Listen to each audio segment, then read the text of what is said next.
আল্লাহর চমৎকার নামগুলো ধরে ধরে যদি আল্লাহর কাছে ফরিয়াদ করেন, আল্লাহর নামগুলো ডাকেন, আপনার দোয়া মুহূর্তেই কবুল করবে কে?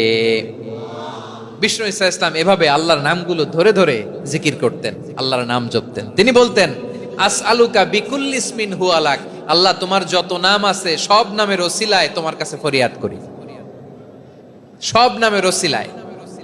আনজালতাহু ফি কিতাবিক, যে নাম তুমি তোমার কিতাবে নাজিল করেছো। আও আল্লামতাহু আহাদাম মিন খালকিক, অথবা তোমার কোন সৃষ্টিকে তোমার নাম তুমি জানিয়েছো। আও ইস্তাসারতা বিহি ফি ইলমিল গায়বি ইনদাক, অথবা গায়েবের জ্ঞানে তুমি তোমার নিজের জন্য ওই নামগুলো সংরক্ষিত রেখে দিয়েছো। সব নামের ওসিলায় তোমার কাছে চাই। সুবহানাল্লাহ পড়েন। তার মানে আল্লাহ তোমার যে নামগুলো আমরা জানি এগুলার ওসিলায়ও চাই, যে নামগুলো আমরা জানি না সেগুলোর ওসিলায়ও চাই। আল্লাহর সব নাম আল্লাহ আমাদেরকে জানায় নাই, কিছু নাম জানিয়েছেন, কিছু নাম তিনি জানান নাই। সুবহানাল্লাহ বলেন।